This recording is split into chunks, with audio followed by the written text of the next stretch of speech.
Le Petit Poucet, texte intégral de 1697 de Charles Perrault.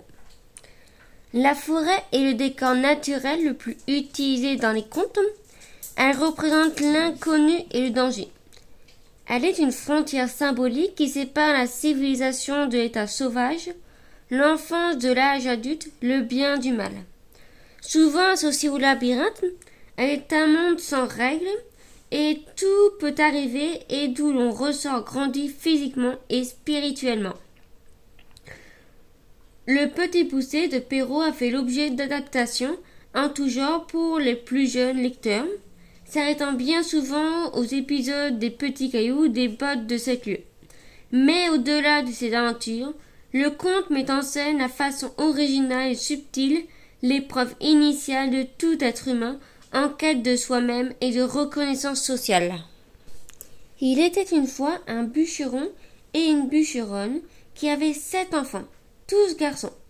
L'aîné n'avait que 10 ans et le plus jeune n'en avait que 7. On s'étonnera que le bûcheron ait eu autant d'enfants en si peu de temps. Mais c'est que sa femme allait vite en besogne et n'en faisait pas moins que 2 à la fois. Ils étaient fort pauvres et leurs 7 enfants les incommodaient beaucoup parce qu'aucun d'eux ne pouvait encore gagner sa vie. Ce qui les chagrinait encore, c'est que le plus jeune était fort délicat et ne disait mot. Prenant pour bêtise ce qui était une marque de la bonne santé de son esprit, il était fort petit et quand il vint au monde, il n'était guère plus gros que le pouce, ce qui fit qu'on l'appela le Petit Poucet. Ce pauvre enfant était le souffre-douleur de la maison. On lui donnait toujours le tort. Cependant, il était le plus fin et le plus avisé de tous ses frères. Il parlait plus, il écoutait beaucoup. Il vint une année très fâcheuse, et la famine fut si grande que ses pauvres gens résolurent de se défaire de leurs enfants. Un soir que ses enfants étaient couchés et que le bûcheron était auprès du feu avec sa femme, il lui dit, le cœur serré de douleur, « Tu vois bien que nous ne pouvons plus nourrir nos enfants. Je ne saurais les voir mourir de faim devant mes yeux, et je suis résolu de les mener perdre demain au bois. Ce qui sera aisé, car tandis qu'ils s'amuseront à fagoter, nous n'avons qu'à nous enfuir sans qu'ils nous envoient. » « Ah » s'écria Bûcheronne, « pourrais-tu bien toi-même mener perdre tes enfants ?» Son mari avait beau lui représenter leur grande pauvreté, elle ne pouvait consentir. Elle était pauvre, mais elle était leur mère. Cependant, ayant considéré quelle douleur ce leur serait de les voir mourir de faim, elle y consentit, et alla se coucher en pleurant. Le Petit Poucet lui tout ce qu'ils dirent, car ayant entendu de dedans son lit qu'il parlait d'affaires, il s'était levé doucement et s'était glissé sous l'escabelle de son père pour les écouter sans être vu. Il alla se coucher, il ne dormit point le reste de la nuit, songeant ce qu'il avait à faire, et il se leva de bon matin et alla au bord d'un ruisseau et emplit ses poches de petits cailloux blancs, et ensuite revint à la maison. On partit, et le Petit Poucet ne découvrit rien de tout ce qu'il savait à ses frères.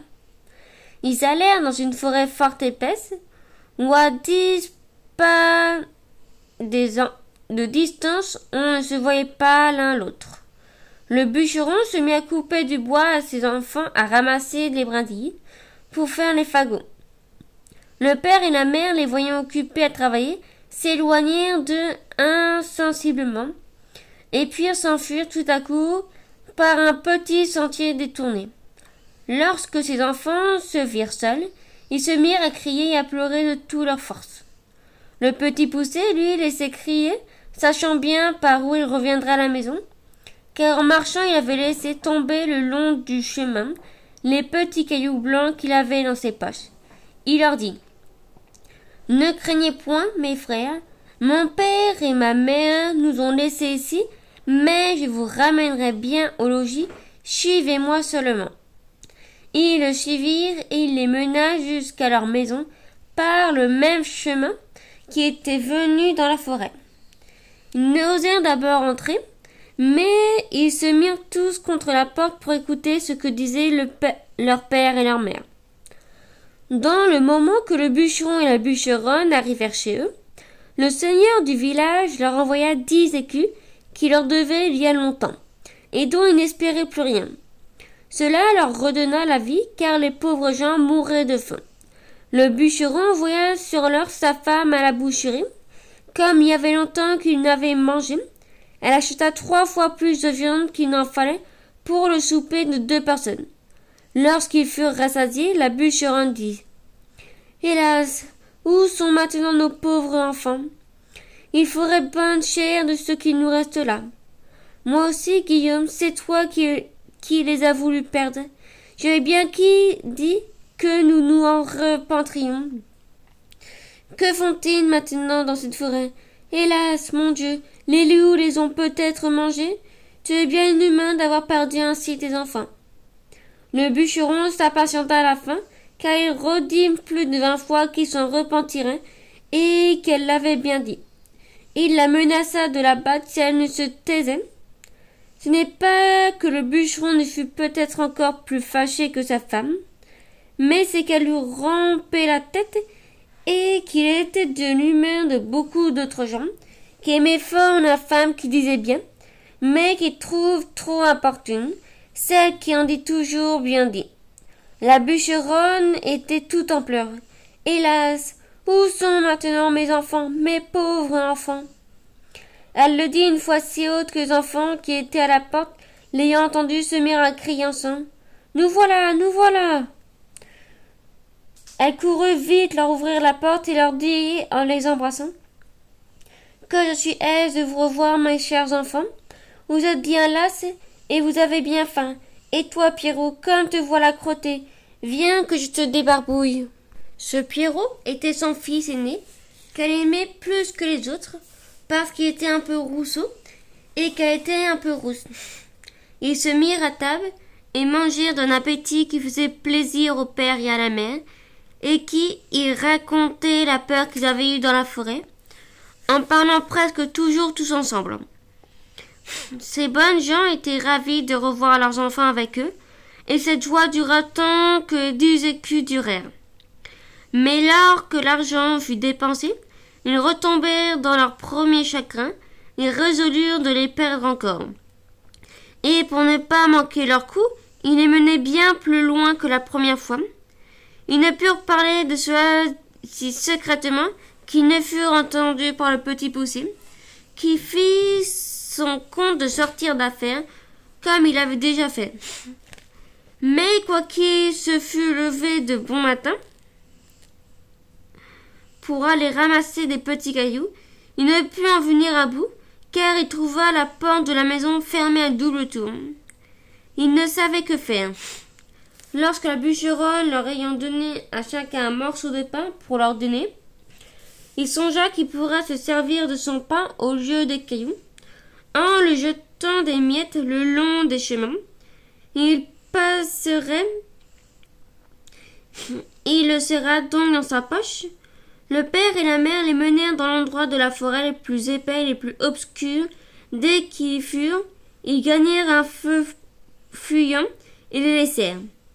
Le petit Poussé ne s'en chagrina pas parce que il croyait retrouver aisément son chemin par le moyen de son pain, qu'il avait semé partout où il avait passé. Mais il fut bien lorsqu'il ne put en retrouver une seule miette. Les oiseaux étaient venus qui avaient tout mangé. Les voilà donc bien affligés, car plus ils marchaient, plus ils s'égaraient et s'enfonçaient dans la forêt. La nuit vint, il s'éleva un grand vent qui leur faisait de peur épouvantable. Ils croyaient n'entendre de tous côtés que des hurlements de loups qui venaient à eux pour les manger. Ils n'osaient presque se parler ni tourner la tête. Il survint une grosse pluie qui les perça jusqu'aux os. Ils glissaient à chaque pas et tombaient dans la boue, d'où ils se relevaient, tout crottés, ne sachant que faire de leurs mains. Le petit poussé grimpa en haut d'un arbre pour voir s'il ne découvrait rien. Ayant tourné la tête de tous côtés, il vit une petite lueur d'une chandelle, mais qui était bien loin par-delà la forêt. Il descendit de l'arbre, et lorsqu'il fut à terre, il ne vit plus rien, cela le désola. Cependant, ayant marché quelque temps avec ses frères, du côté où il avait vu la lumière, il arrivait en sortant du bois. Ils arrivèrent enfin à la maison où était cette chandelle, non sans bien des frayeurs, car souvent ils la perdaient de vue, ce qui leur arrivait toutes les fois qu'ils descendaient. Dans quelques fonds, ils heurtaient à la porte, et une bonne femme vint leur ouvrir. Elle leur demanda ce qu'ils voulaient. Le petit poussé lui dit qu'ils étaient de pauvres enfants, qui s'étaient perdus dans la forêt, et qui demandaient à coucher par charité. Cette femme, les voyant tous si jolis, se mit à pleurer et leur dit « Hélas, mes pauvres enfants, où êtes-vous venus? Savez-vous bien que c'est ici la maison d'un ogre qui mange les petits enfants ?»« Hélas, madame, lui répondit le petit poussé, qui tremblait de toutes ses forces, aussi bien que ses frères. Que ferons-nous? Il est bien sûr que les loups de la forêt ne manqueront pas de nous manger cette nuit si vous ne voulez pas nous retirer chez vous. Et cela étant, nous aimons mieux que ce soit monsieur qui nous mange. Peut-être qu'il aura pitié de nous si vous voulez bien l'en prier. » La femme de l'ogre, qui crut qu'elle pourrait le cacher à son mari jusqu'au lendemain matin, les laissa entrer et les mena se chauffer auprès d'un bon feu, car il y avait un mouton tout entier à la broche pour le souper de l'ogre. Comme il commençait à se chauffer, ils entendirent heurter 3 ou 4 grands coups à la porte. C'était l'ogre qui revenait. Aussitôt, sa femme les fit cacher dans le lit où alla ouvrir la porte. L'ogre demanda d'abord si le souper était prêt, et si on avait tiré du vin. Et aussitôt se mit à table. Le mouton était encore tout sanglant, mais ne lui en sembla que meilleur. Il fleurait à droite et à gauche, disant qu'il sentait la chair fraîche. « Il faut, lui dit sa femme, que ce soit ce veau que je viens d'habiller que vous sentez. »« Je sens la chair fraîche, te dis-je encore une fois, » reprit l'ogre en regardant sa femme de travers.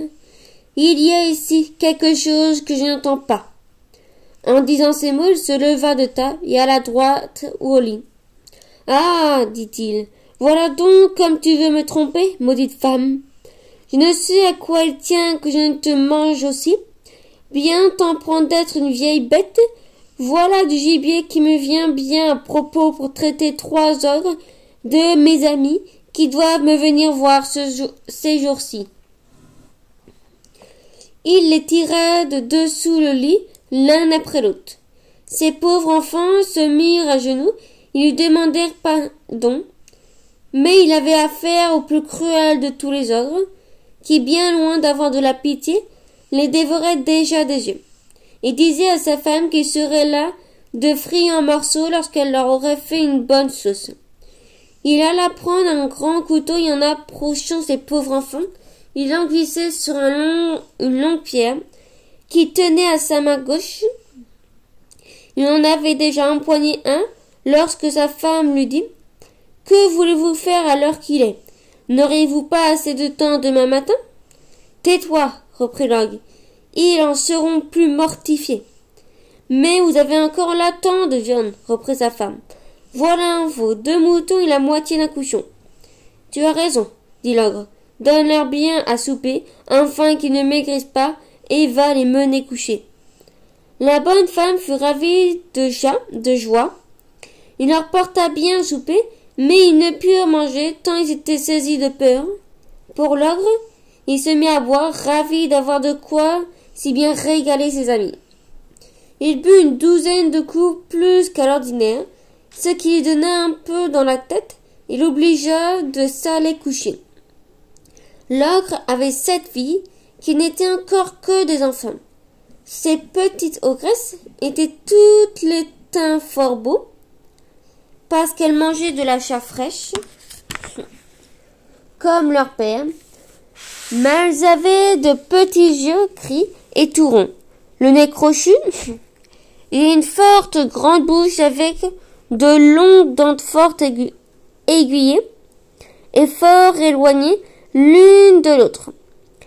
Elle n'était pas encore méchante, mais elle promettait beaucoup, car elle mordait déjà les petits enfants pour en sucer le sang.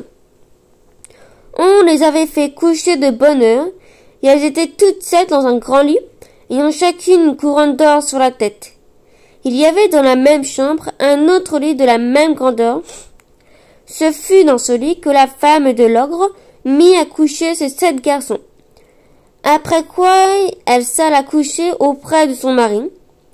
Le petit poussé, qui avait remarqué que les filles de l'ogre avaient des couronnes d'or sur la tête et qui craignait qu'il ne prît à l'ogre quelque remords de ne les avoir pas égorgées dès le soir même, se leva vers le milieu de la nuit et prenant les bonnets de ses frères et les siens, et il alla tout doucement les mettre sur la tête des 7 filles de l'ogre, après leur avoir ôté leur couronne d'or, qu'il mit sur la tête de ses frères et sur la sienne, enfin que l'ogre les prit pour ses filles, et ses filles pour les garçons, qu'il voulait égorger.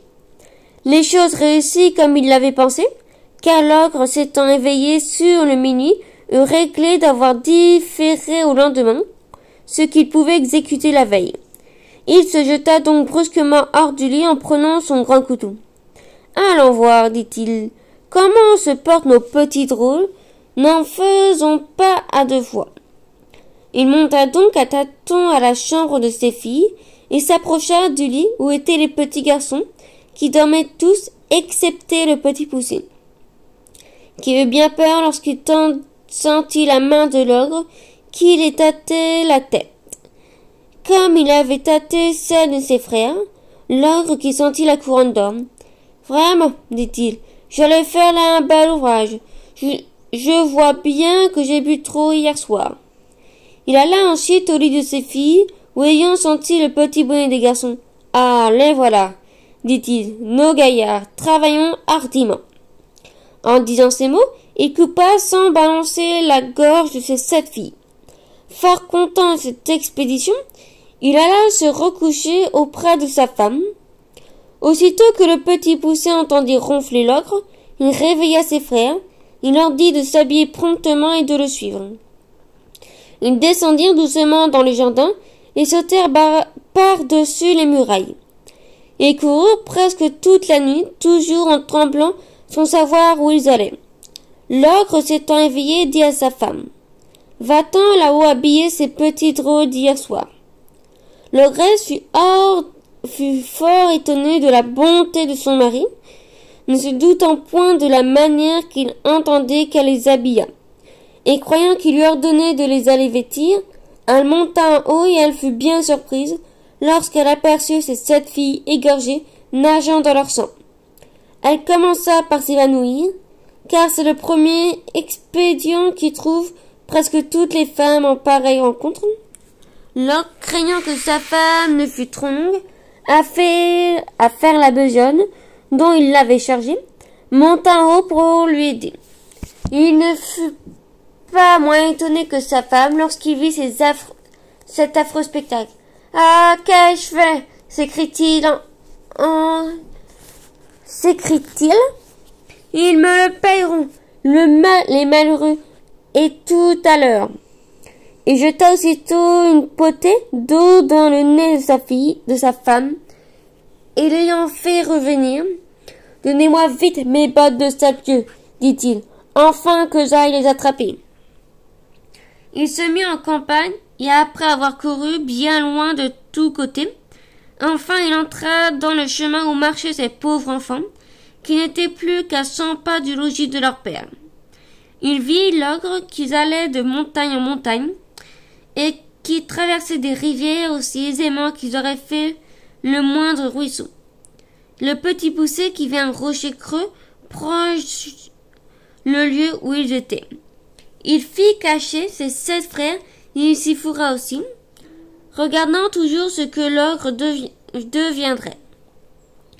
L'ogre, qui se trouvait fort las du long chemin qu'il avait fait inutilement, car les bottes de 7 yeux fatiguent fort leur homme, voulut se reposer, et par hasard alla s'asseoir sur la roche où les petits garçons s'étaient cachés.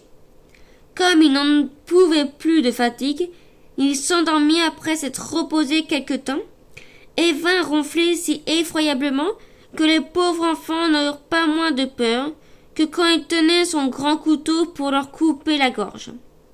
Le petit poussé en eut moins de peur et dit à ses frères de s'enfuir promptement à la maison pendant que l'ogre dormait bien fort, et qu'ils ne se misent point en peine de lui. Ils crurent son conseil et gagnèrent la maison. Le petit poussé s'étant approché de l'ogre, lui tira doucement ses bottes et les mit aussitôt. Les bottes étaient fort grandes et fort larges, mais comme elles étaient faites, elles avaient le don de s'agrandir et de s'apetisser selon la jambe de celui qui les chaussait, de sorte qu'il se trouvait aussi juste à ses pieds et à ses jambes que si elles avaient été faites pour lui. Il alla droit à la maison de l'ogre où il trouva sa femme qui pleurait auprès de ses filles gorgées. « Votre mari, lui dit le petit poussé, est en grand danger car il a été pris par une troupe de voleurs qui a juré de le tuer s'il ne leur donne tout son or et tout son argent. Dans le moment qu'il lui tenait le poignard sur la gorge, il m'a aperçu. Tout ce qu'il a vaillant, sans rien retenir, parce qu'autrement ils le tueront, sans miséricorde. Comme la chose presse beaucoup, il a voulu que je prisse ses bottes de 7 lieues, que voilà pour leur faire diligence, et aussi enfin que vous ne croyez pas que je sois un affronteur. » La bonne femme, fort effrayée, lui donna aussitôt tout ce qu'elle avait, car cet ogre ne laissait pas d'être fort bon mari, quoiqu'il mangeât les petits enfants. Le petit poussé était donc chargé de toutes les richesses de l'ogre, s'en revint au logis de son père, et il fut reçu avec bien de la joie.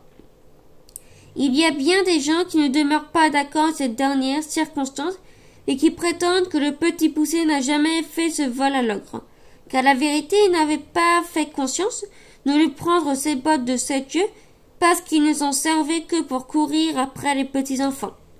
Ces gens-là assurent le savoir de bonne part, et même pour avoir bu et mangé dans la maison du bûcheron, ils assurent que lorsque le petit poussé eut chaussé les bottes de l'ogre, il s'en alla à la cour, où ils savaient qu'on était fort en peine d'une armée qui était à 200 lieues de là, et du succès d'une bataille qu'on avait donnée. Il alla, dit-il, trouver le roi. Il dit qu'il le souhaitait. Il lui rapporterait des nouvelles de l'armée avant la fin du jour. Le roi lui promit une grosse somme d'argent s'il en venait à bout. Le petit poussé rapporta des nouvelles dès le soir même, et cette première course l'ayant fait connaître, il gagnait tout ce qu'il voulait, car le roi le payait parfaitement bien pour porter ses ordres à l'armée. Une infinité de dames lui donnaient tout ce qu'il voulait pour avoir des nouvelles de leur amant, et ce fut là son plus grand gain.